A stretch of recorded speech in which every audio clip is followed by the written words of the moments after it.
I'm Nora Caldwell, 34, and the night my family planned a dinner to celebrate my keynote, I walked in early and found my sister standing beside my mother's china cabinet, rehearsing an introduction to my speech.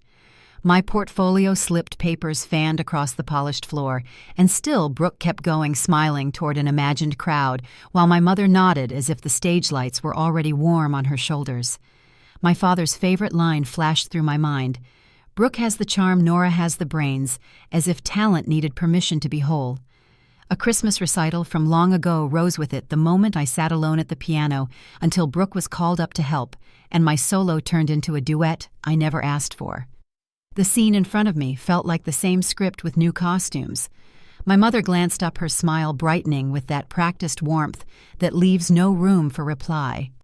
My sister lowered her hand and said I would freeze without help, as if history were a promise. The knot under my ribs tightened, but something else settled beneath it, steady and quiet. Before I go any further, tell me where you're listening from in the comments, and if you've ever had a moment you fought hard to earn tap, like, and subscribe, so more stories like this find people who need them. I grew up in a small Missouri town where a good day meant familiar faces at the grocery store and a neighbor waving from a porch swing where my parents taught us to hold doors, send thank you notes, and keep our heads down until the work was done. We were not wealthy, but nothing important felt missing. Sunday suppers stretched to include anyone who needed a seat, and my mother's insistence on fairness sounded like a pledge we all understood. Numbers made early sense to me. I liked the way a model could tell the truth about a community's future if you fed it honest inputs. In high school, I found mentors who let me build out small research projects on school lunches and local spending, and I learned how to explain the graphs so everyone in the room understood them. When scholarships carried me through grad school and then into a policy institute, I held on to those same values: do the work, tell it plain, let the ideas stand on their own. My sister moved easily through rooms I had to study first. People turned toward her voice and reached for her hand at fundraisers, and she learned names faster than I learned baselines. At home, praise took on a balance my parents believed showed love Nora for the grades, Brooke for the grace. Though somewhere along the way, one kind of grace began to stand closer to the center of the room. I did not resent her. I watched and tried to be useful, adjusting lights, printing programs, lending my voice to introductions when asked. When my scholarship dinner became a celebration of Brooke's new student council seat, I told myself it was all the same family pride. When my graduate acceptance folded into an engagement toast for her, I smiled and cut the cake. The habit formed without a scene. If the moment grew too large, we would split it in two, and somehow I would end up holding the smaller half. The invitation to keynote the International Aid Foundation Gala did not feel small when it came. I read it at my desk, and then again under the kitchen light, because the words were clear: our board followed your work on sustainable development funding. We would be honored to host your keynote. I thought of the communities behind my data, of the projects that might move forward if donors heard what the numbers truly showed, and I said yes, with a careful reply that made my hands shake only a little. I bought a simple dress with clean lines, pinned my outline above my desk, and scheduled time with a speaking coach who would hold me to a pace older ears could follow. At night, I practiced in an empty conference room, listening for where jargon slipped in, trimming it back until the language carried the weight without losing the room. For the first time in a long time, I allowed myself to imagine standing at a podium with no one beside me. That is why the rehearsal I walked in on felt like cold water down my back. Brooke's voice arced through the dining room, all warmth and promise, and my mother's expression said the decision had already been made. I crouched to gather my pages, careful not to crease the ones with long-run projections, and in that bent posture heard my sister remind me of last year's conference, when I spoke too softly. I told her I had been working on that and lifted the portfolio to my chest like a shield. But the view across the room showed one shape, the three of them nodding on the same side of a line I could not see until then. My father came in with a bottle of champagne and called us our keynote team, and the word landed heavier than it sounded. When I said I didn't need an introduction, it was quiet, in the way a room gets quiet when you move a chair. People don't expect you to move. What I remember next is my mother smoothing the tablecloth and calling it selfish not to accept help. My father saying the foundation cared about donors staying interested, and Brooke promising to keep it light before turning it over to me. I looked at the clock on the stove, then at the chair where I used to sit during birthdays, and measured the distance between recognizing a pattern and deciding to step out of it. The old recital lived in the space between my ribs, the one where a hand slid over my melody and called it support. My voice did not rise. I told them it was my invitation and I would give my own speech, and the air changed as if the house noticed a new draft through an old frame. No one argued at first. The silverware lifted and set down, and the conversation moved a few inches away, as if the room might return to its easier shape if we all pretended. It did not return. Later that night, under the kitchen light, with my outline still pinned to the corkboard, the quiet felt like a hinge turning. I knew the gala was bigger than a single evening. The room would be filled with people who could move projects forward, who would listen if the message was clean and the timing respectful. I wanted to carry the work without apology, and I wanted to stand in the light I had earned without another hand holding the edge of it. I packed my notes into their folder, set the dress bag on a chair, and picked up the phone to confirm my rehearsal time at the venue. The screen lit with a new notification before I could dial a subject line that mentioned the gala and a contingency plan, and the timing this late told me exactly how the next scene might begin. The subject line on the email blinked at me like a warning light: International Aid Foundation, Gala Contingency Plan. I opened it slowly, hoping I was wrong. But there it was, in black and white, a message from my sister sent directly to the organizers. She had written that while I was qualified to discuss economic theory, I sometimes struggled with public speaking. She explained that she would be glad to step in if I faltered, and that our parents agreed this arrangement would benefit everyone. Scrolling further, I found their responses full of enthusiasm about the suggestion. My name appeared only as part of a joint effort, as if my voice had never been invited on its own. The chair beneath me felt unsteady as I kept reading, noticing the pattern she had built long before this email.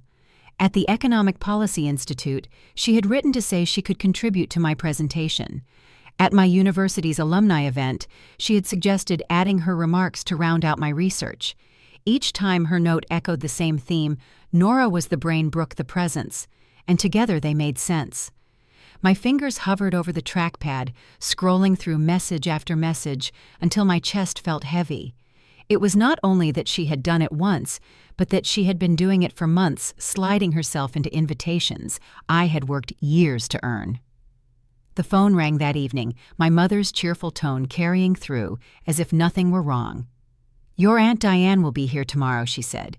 "She's looking forward to the gala and wants lunch beforehand." I agreed to come, though I already knew how it would feel. The next day, the dining room was full by the time I arrived. My parents sat at their usual places, Brooke glowing beside them, and a chair waited for me at the far end. Diane smiled warmly when she saw me and mentioned how eager she was to watch me present. But before I could answer, Brooke set her glass down with a delicate clink and announced her gown for our big night. The words caught me mid-breath. "Our big night?" I asked. My mother placed her hand gently on Brooke's and said she had already told friends that both daughters would appear on stage together. I gripped the napkin in my lap as my father cleared his throat and explained that he had mentioned Brooke might fill in if my speech ran short. The fork slipped from my hand, striking the plate louder than I intended.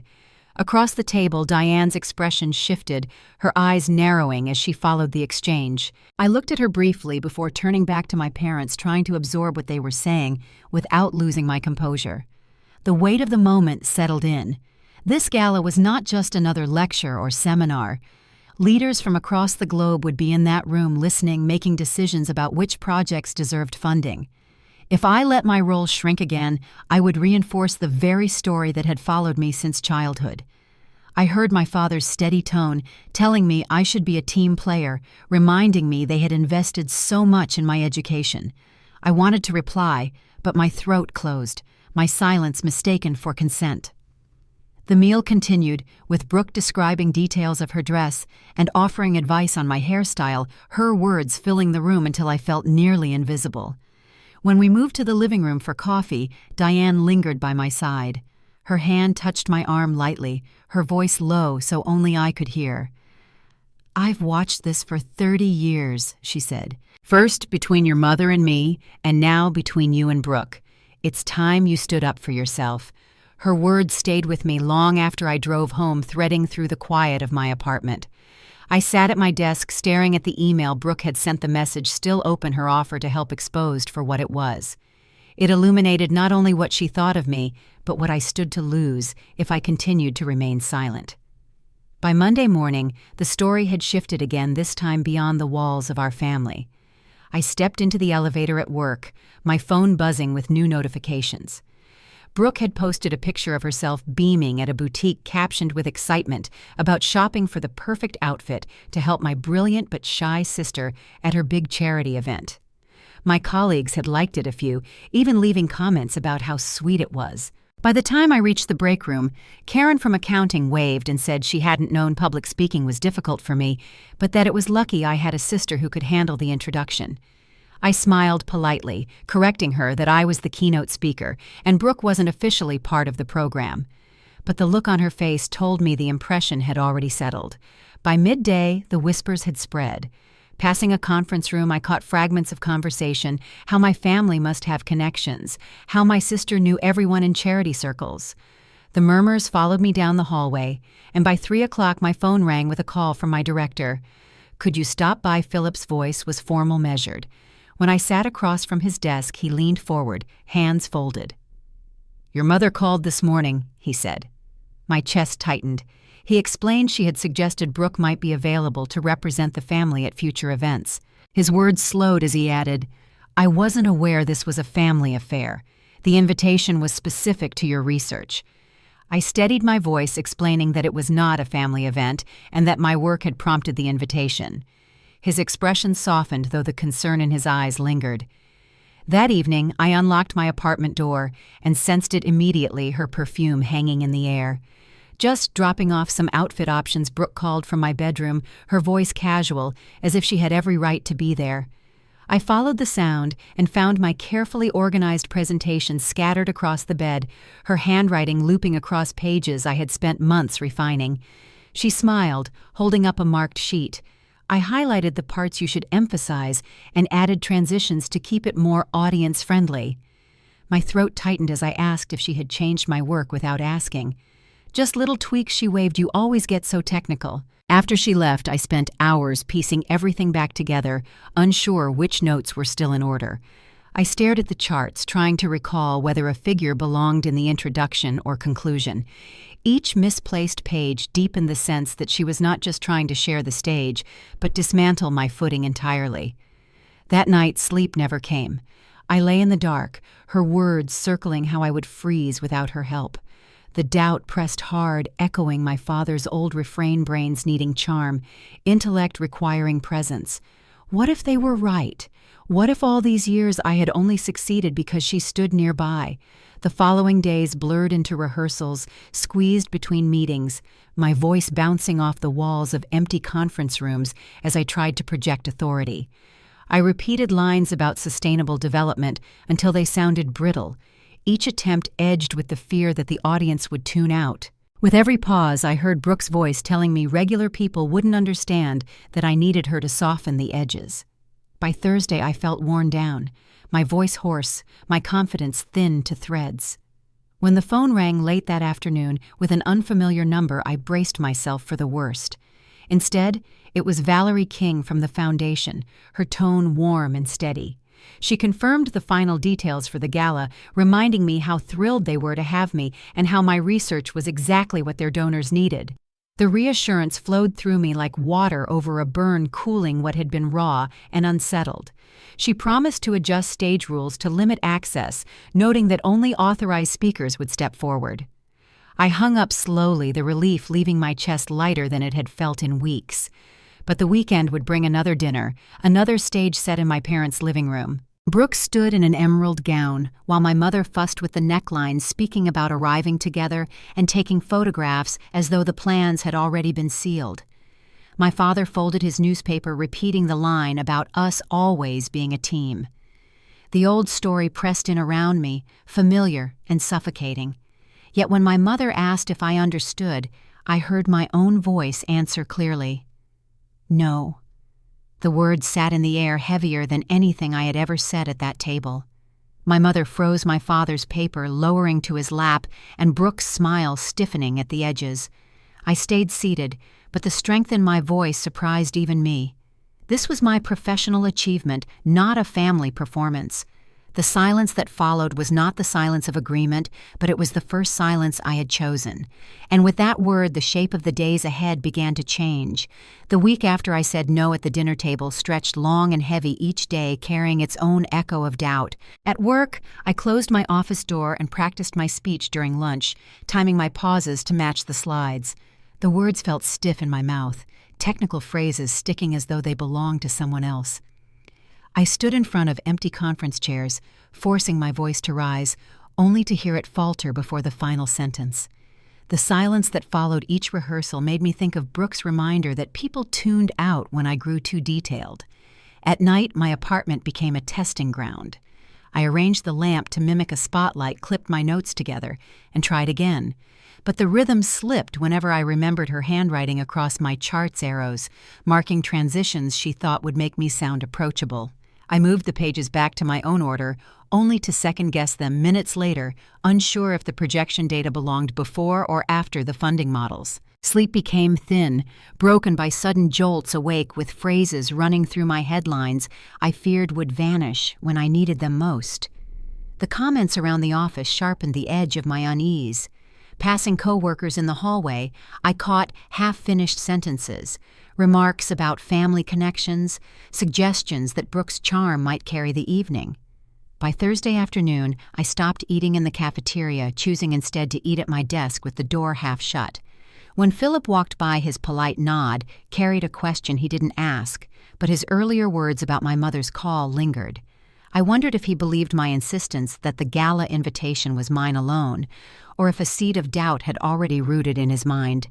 I kept reminding myself of the call from Valerie, her steady reassurance that my research was exactly what their donors wanted to hear. Still, each rehearsal ended with the same pressure in my chest, the thought that my father might be right, that intelligence needed a companion voice to make sense to others. I opened my laptop late one night and searched recordings from past galas, watching other speakers stride across stages with ease. Their voices carried without hesitation, filling the room in a way mine never seemed to. I closed the screen when I realized I was listening for flaws that never appeared. The morning before the weekend dinner, I walked into the break room and found two colleagues discussing Brooke's latest post. They looked up startled and quieted when I entered, leaving behind only the faint echo of her smiling photograph and the words, "Proud sister." I poured coffee slowly, the bitterness cutting through the stale air, and carried it back to my desk. My phone buzzed not long after with a message from Brooke, a reminder to coordinate travel to the gala. I set it face down without replying, the silence between us heavier than the device itself. Saturday night, I set out my notes on the kitchen counter, determined to run through the speech one more time before Sunday's gathering. The lines about economic sustainability sat in front of me, precise and carefully built, yet they looked fragile under the light. I read them aloud, forcing the words to stay strong, but in the middle of a paragraph about structural reform, my voice cracked and the air left my lungs. I leaned against the counter palms, flat on the cool surface, fighting the urge to crumple the papers and walk away. Sunday arrived, and with it another family meal. The living room lights glowed warmly, casting Brooke in the emerald dress she had chosen for the gala. My mother adjusted the neckline with careful fingers, speaking about arrival times and photographers as if the plan had been settled weeks ago. My father folded his newspaper, his tone calm as he repeated that we had always been a team. Their certainty pressed in from both sides, but the memory of Valerie's reassurance and Diane's words about standing up for myself steadied me. When my mother turned to me and asked if I understood, my voice rose clear and even. "No." The word cut across the room, halting her hands mid-motion. My father's eyes lifted from the page, Brooke's smile faltered, and for the first time the silence that followed belonged to me. I did not move from my chair, but the strength in my voice anchored me to the floor. I explained that the invitation was mine, that I had earned it through years of research, and that this was not a family performance. The quiet stretched thicker than the polished air of countless family dinners before it. Brooke's hands smoothed the fabric of her dress, her face composed but tight. My mother pressed her lips together, as if weighing whether to argue, and my father set the paper aside without speaking. The clock on the wall ticked louder than usual each second, marking the space between the person I had been and the one I was trying to become. I stood after a moment, thanked Diane for her support, and excused myself before the conversation could shift back to their familiar script. That night the stillness of my apartment felt different, less like a cage and more like a pause before a step forward. My phone buzzed with a message from Diane, proud of you. Don't back down. A second message came from Valerie confirming the security arrangements and the wristbands that would limit stage access. I read them both twice, letting their words settle against the uncertainty that still lingered. Then I returned to my notes, speaking each line again, my voice steadier than it had been all week. But as I closed the folder and set it on the desk, I knew the struggle was not finished. The gala was days away, and every move from my family suggested they would not stop pressing to shape it into their own version of success. The question waiting ahead was simple but sharp, whether I could hold the line when the lights rose and the eyes turned toward me, or whether old patterns would pull me back into their shadow once more. The morning after I said no, I woke with the sound of my own words still echoing. They had felt strange leaving my mouth, as if I were speaking a language I hadn't used before. The silence around my family's table had been thicker than any argument, but it had also been the first moment I didn't shrink back. I made coffee and opened my notes, reading through each line with fresh steadiness. My voice carried a little louder this time, not because the walls had changed, but because I was finally listening to myself. By midday, an email from Valerie arrived confirming the new rules. She explained that wristbands would be required for anyone stepping onto the stage, and that only those listed in the program would be permitted behind the podium. Seeing it in writing lifted the heaviness I had carried all week. For the first time, the stage no longer felt like a place my sister could step onto without consequence. I tucked the email into a folder labeled Gala, printing a copy for good measure. That evening, my phone buzzed with a message from Diane. She had heard from my mother that dinner had ended abruptly, and she wanted to remind me that taking up space didn't mean I was shutting anyone out. Her words steadied me more than I admitted. A few minutes later, another message appeared from Valerie, brief but kind. Looking forward to your keynote. 2 sentences yet, they carried more faith in my work than all the polished smiles I had grown up with. The next days became a rhythm of preparation. I rehearsed in empty conference rooms, but this time my voice didn't falter after the first few lines. I added pauses where the data needed room to breathe, practiced looking up from my notes to meet an imagined audience, and timed the slides until they moved with the natural pace of my words.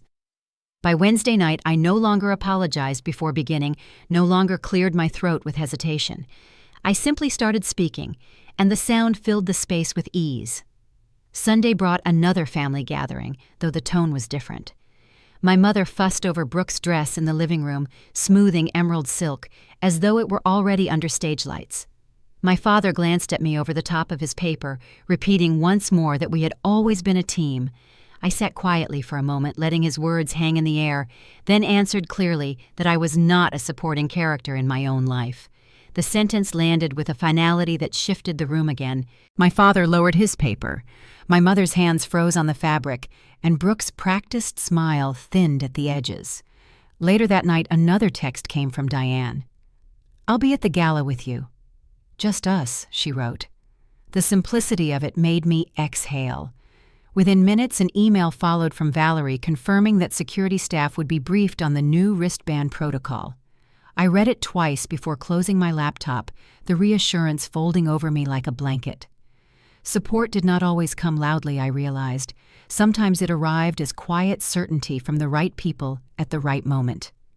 The final days before the gala passed in measured steps. I prepared a second copy of my presentation and stored it in my office drawer, a safeguard against any last-minute tampering. I selected a backup dress as well, folding it neatly into a garment bag. It wasn't as elaborate as the first, but its clean lines and burgundy color felt more like myself. Each precaution lightened the knot in my stomach. The more I prepared, the less space there was for doubt to creep in. The night before the event, I stood in front of my mirror and practiced the opening lines one last time. My reflection didn't waver, and my voice carried through the room without trembling. I slipped the green wristband Valerie had mailed into my purse and smoothed the burgundy fabric over my chair. Tomorrow, I would walk into that hall alone. I would carry the research I had worked years to build, and I would speak it without someone else holding the microphone. Yet even as I closed my notes and turned off the light, I knew the moment of truth had not yet come. The auditorium, the audience, and my family's presence all waited ahead. The real test would not be the words themselves, but holding the stage when they tried once more to take it from me. The morning of the gala arrived with a nervous energy that settled in my chest before the sun rose. I had laid out the burgundy dress the night before, its fabric simple but strong, ready to carry me through the evening. I double-checked the green wristband Valerie had sent, slipping it into my purse, along with my neatly stacked notes and the backup flash drive. A small tear discovered days earlier in my original gown confirmed the importance of these precautions. Each detail reminded me that I could no longer rely on chance. By late afternoon, I called for the car service I had arranged, choosing not to ride with my parents or Brooke. When the dispatcher confirmed the driver was minutes away, I ignored the buzzing of my phone on the counter, another message from my mother asking where I was. For the first time, I didn't answer. Instead, I slipped into the burgundy dress, smoothed the lines over my shoulders, and took one last look in the mirror. The color deepened my complexion, giving me an appearance more confident than I felt, but that was enough. The ride to the venue passed in quiet reflection. The city blurred through the window, but my focus remained on the folder of notes resting on my lap.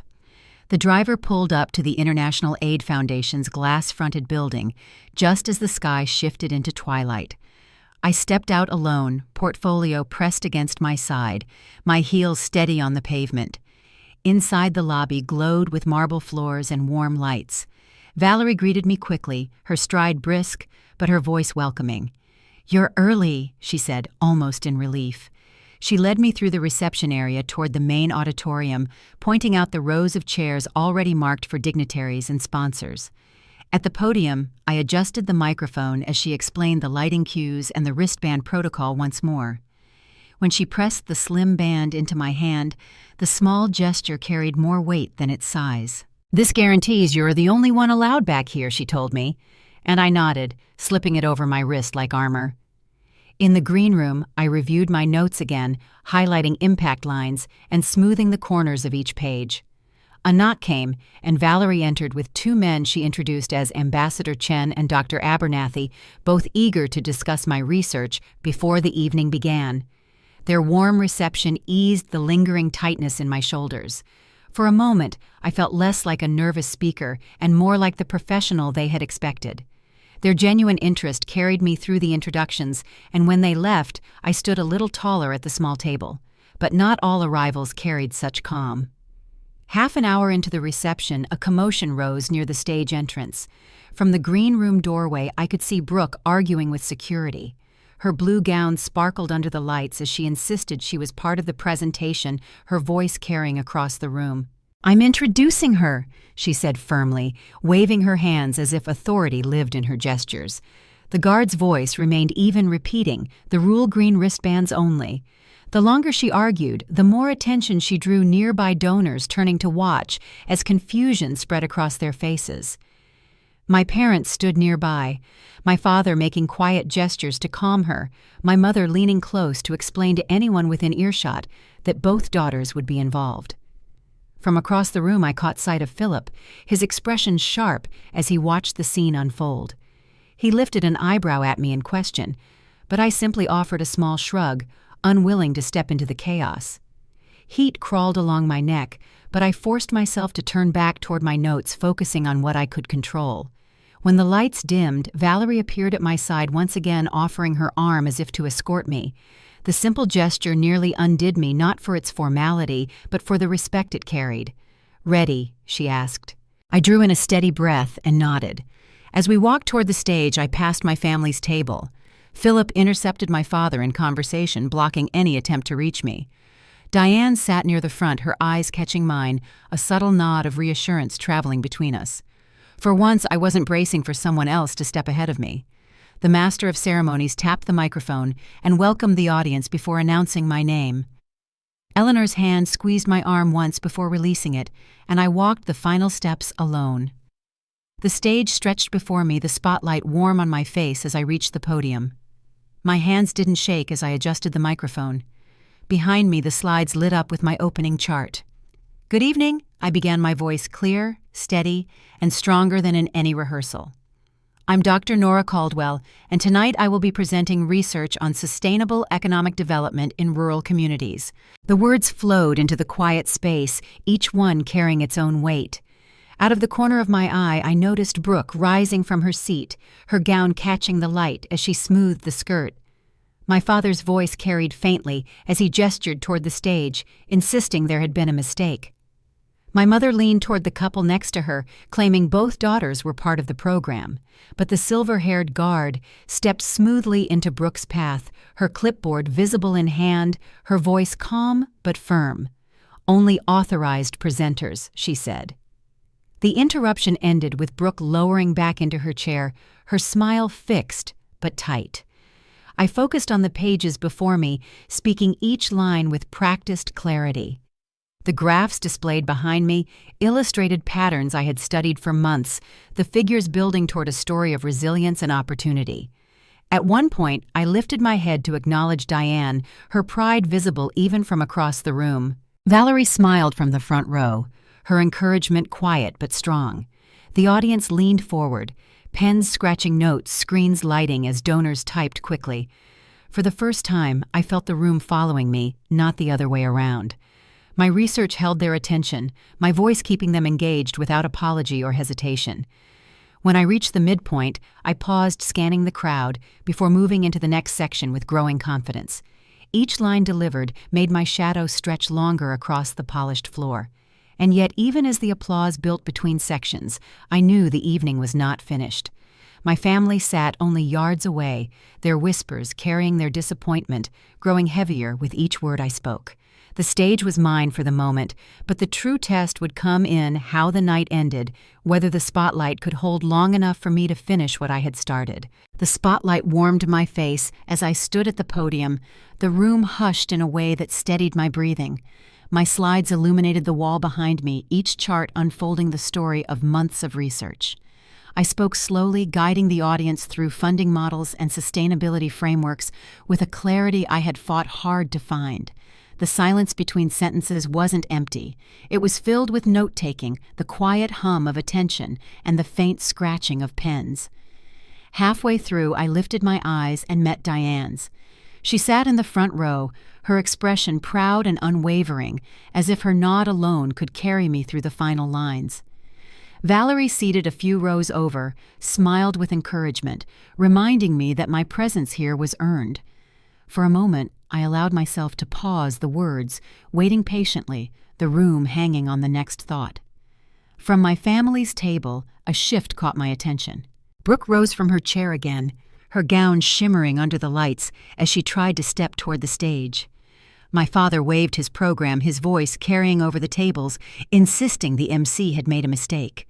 My mother leaned toward a couple nearby, telling them both daughters were speaking, her voice carrying too far. The security guard with the silver-streaked hair moved smoothly into Brooke's path, clipboard in hand, repeating the wristband rule with quiet authority. Brooke's smile strained as she hesitated, then sat back down, whispers rippling around her. I turned my focus forward and continued. The words came more easily now, my voice growing stronger as I built toward the conclusion. When overlooked voices are empowered, I said entire communities benefit, not just the few. The spotlight felt less like heat and more like light finally resting where it belonged. I closed with a call to consider dignity, not as an afterthought, but as the foundation of economic policy. For a moment, the silence stretched again. Then applause swelled through the hall, steady and sustained, rising until it filled every corner of the room. I stepped back slightly, hands gripping the podium, the sound washing over me in waves. The MC returned thanking me and announcing that the evening's pledges had already broken records. Donors leaned toward one another. Their conversations animated their interest, directed squarely at the data I had shared. As I stepped down from the stage, people rose from their tables, several moving quickly to intercept me. Cards appeared in outstretched hands, logos of organizations I had long admired printed neatly in the corner. The representative from a global development program asked if I would consider applying my models to their work in Southeast Asia. Another from a foundation in Africa explained how my microfinance analysis aligned with their plans for expansion. I shook hands, answered questions, and felt the weight of new possibilities pressing into my palms with each exchange. Across the room, I caught sight of my family. My mother leaned close to Brooke, whispering quickly, her hand firm on my sister's wrist. My father sat back, his jaw tight, his gaze flicking between me and the people gathered at my side. Brooke's expression shifted, less polished than before her surprise, breaking through the practiced smile. For the first time, she looked not as if she were waiting to step in, but as if she were seeing something she hadn't believed possible. Diane slipped through the small circle around me, placing her hand briefly on my arm. She didn't speak, but her smile was steady, her presence anchoring me in the rush of attention. Valerie joined a moment later, congratulating me softly before guiding me toward a quieter corner. "This," she said, gesturing to the room, "is exactly why we wanted you here." Her words were calm, but her eyes held the certainty of someone who had known all along that I could stand on my own. The rest of the evening blurred into conversation introductions and the exchange of ideas that carried weight beyond a single night. When the program concluded, applause echoed once more as donors pledged support, the total announced from the stage surpassing any prior year. As the hall emptied, I gathered my notes and tucked the wristband into my folder, its small plastic band now a reminder of what it had protected. When I finally left the venue, the night air was cool against my skin, the city lights stretching in both directions. The driver waited by the curb, and I slid into the back seat, resting the folder across my lap. My phone buzzed with messages. Congratulations from colleagues, inquiries from donors, but I left it untouched for the moment. I leaned my head back, listening to the steady rhythm of the car, the echoes of applause still humming in my ears. Yet I knew the story was not finished. The gala had ended, but the next chapter waited beyond the applause, where the true measure of this night would be tested not in the spotlight, but in the quiet aftermath with the people who had tried to silence it. When the final applause faded and the last of the donors stepped away, I found myself standing at the edge of the ballroom with my folder pressed against my chest.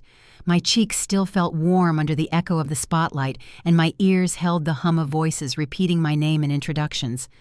I had shaken more hands than I could count, each one pressing business cards into my palm as if urgency alone could capture my time. Yet in the corner of the room, my family sat in silence, the chatter around them dimmed to a curious hush. My mother leaned toward Brooke, her lips moving quickly, one hand tight around my sister's wrist. My father's jaw worked, as though he were biting back words, his gaze darting from me to the small circle of people gathered in my orbit. Brooke's expression carried none of the easy confidence she had shown earlier. Instead, her eyes followed me with something closer to disbelief, as though the rules she had trusted no longer applied. For the first time, I felt no pull to walk toward them, no need to explain myself. Diane crossed the room instead, her steps steady and unhurried. She placed her hand gently on my arm and smiled, no words necessary. That small gesture anchored me more than any handshake had all night. Valerie soon joined, congratulating me, before steering me toward a group of organizers, eager to thank me again. Their praise was measured but genuine, and their gratitude rang with something my family had never offered: recognition without condition. When the evening officially closed, the MC announced record-breaking pledges, the total displayed on a large screen above the stage. Applause filled the room once more, directed toward the donors, the organizers, and the research I had carried here. As the crowd began to disperse, I gathered my notes and slid the green wristband into the folder, its purpose fulfilled, but its meaning more lasting than plastic could hold. Outside, the cool air of the night brushed against my skin. The car I had reserved pulled up promptly, the driver opening the door with a quiet nod. I slid inside, resting the folder across my lap. My phone buzzed again and again with messages, but I left it untouched, watching the city lights stretch across the dark instead. The rhythm of the road steadied me in a way applause never could. In the days that followed, the impact of that night revealed itself in ripples. Emails from international organizations filled my inbox, each one referencing specific points from my talk. Invitations arrived for panels, consultations, and roundtables I had only once dreamed of attending. At the Policy Institute, Philip introduced me in meetings with a new tone, his voice carrying no qualifiers, only my title and my findings. My colleagues deferred to my framework without hesitation, weaving it into their own projects as though it had always been the standard. 6 months later, I stood at the podium of the International Economic Summit, the room filled with representatives from across the globe. The conference hall was larger, the stakes broader, yet my voice carried with the same steadiness I had found on Gala night. I presented findings, fielded questions, and engaged directly with those who challenged my conclusions. Even the ambassador, known for his skepticism, leaned forward with careful attention. There was no trace of apology in my tone, no nervous clearing of my throat before beginning. When the session closed, I introduced another researcher whose work complemented my own, stepping aside with confidence rather than hesitation. The transition was seamless, the room leaning forward collectively, ready for the next voice. In that moment, I understood the change wasn't only in how they saw me, but in how I now carried myself. Shoulders back, eyes level, voice steady, no one waiting to step in, no shadow cast over my work. Back home, the rhythm of family dinners returned, though their shape had shifted. One evening, I sat at the same polished table where years of diminishment had taken place. My father carved his steak and asked whether my upcoming conference in Stockholm would be a solo presentation or part of a panel. Solo, I replied, my voice, even my appetite steady. He nodded once, setting his knife down without comment. Brooke's fork paused midair. "I've been reading about presentation strategies," she said cautiously. "Maybe I could help you prepare some engagement ideas." I placed my glass of water back on the table and met her eyes. "Thank you," I said, "but I've got this covered."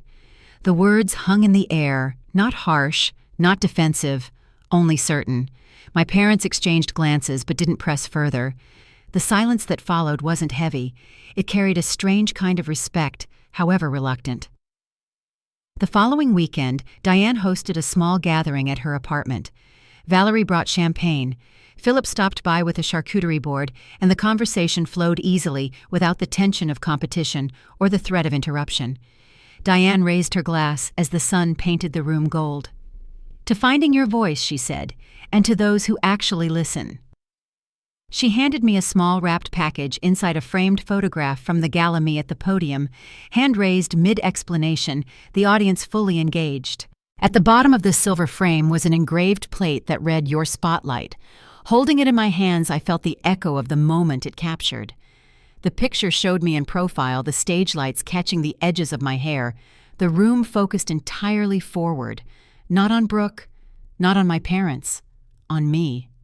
I set it carefully on the mantel as conversation swelled again around us, the voices of people who had chosen to stand beside me rather than over me. But even as I closed the door that night and set my bag on the chair, I knew the question of family was not finished. My phone buzzed with my mother's name, her calls growing more frequent, her voice less defensive with each one. She wanted to attend an upcoming local forum where I would be speaking her tone, tentative, her words slower than before. I stared at the screen, the choice before me, not about the stage, but about the boundaries that had carried me here. The answer would not come easily. Forgiveness and distance walk side by side now, and I would need to decide which one to hold on to as I stepped into the next chapter of my life. The screen lit with my mother's name, her call lingering as though the silence between us had stretched too long to ignore. I let it ring before answering, listening first to the stillness of my apartment. When I finally picked up, her voice was softer than I remembered, the edges of certainty worn down. She asked if she and my father might attend a local forum where I was scheduled to speak, not with assumption, but with something closer to a request. I told her I would think about it, and for once she didn't press, only thanked me before hanging up. The decision weighed heavier than I expected. Forgiveness was not the same as forgetting, and distance had given me the space to grow into my own light. I carried the memory of my father insisting Brooke would always complete me, of my mother whispering to donors that both daughters belonged on stage. Those moments didn't vanish with applause or new invitations. They lived in me, but so did the steadiness I had found when I spoke without hesitation. In the months after the gala, my life shifted in ways both large and quiet. My calendar filled with panels, consultations, and keynotes, each one another step in a path I had carved for myself. At the summit in Stockholm, I stood alone at the podium, no shadow waiting to step beside me. At home, framed photographs from Diane's gathering rested on my mantel, reminders that support could be chosen and steadfast. Valerie remained in touch, sending notes of encouragement that always arrived when the pace grew overwhelming. And Philip introduced me in meetings without qualifiers, his tone carrying a respect that had once been absent. Family dinners slowly changed too. They still gathered around the polished table, the silverware and crystal gleaming as if no time had passed, but the conversations no longer carried the same weight. My parents didn't argue when I said no, and Brooke's interruptions faded into shorter sentences, her offers to help trailing into silence when I declined. The restraint wasn't easy, but it was new, and that alone marked the shift. Whether it was respect or resignation, I couldn't yet tell. One evening after another conference, I stopped by Diane's apartment again. She poured tea and asked nothing about my family, only about the research and the people I had met along the way. Before I left, she touched my hand and said, "You sound lighter now." I realized she was right. The weight of carrying both my own expectations and theirs had lifted, replaced with a quiet confidence that didn't depend on applause. Looking back, I understood that justice had not come from silencing anyone else, but from refusing to be silenced myself. My voice had always been enough, it had only needed space to be heard. Boundaries didn't erase the past, but they drew a line between who I had been and who I was becoming. The life I built beyond that line was mine, not borrowed, not shared under someone else's name. When I think of that night at the gala, I don't remember the nervous hours before, or even the arguments at the table. I remember the moment the applause rose, not because I had been perfect, but because I had been present fully and without apology. That is the lesson I carry forward, and the one I would offer anyone who has ever been told they needed someone else to complete them. You don't. The strength you need is already within you. So as I stand at new podiums, some larger, some smaller, I remind myself that the spotlight is not a gift to be handed down. It is a place to step into with dignity, knowing you belong there. And sometimes, justice is simply that, taking your place and refusing to step aside. Thank you for listening to my story. If you've ever had to fight for your own voice, I'd love to know where life has carried you. Share it in the comments below. And if this story resonated with you, remember to subscribe so we can walk through more journeys together.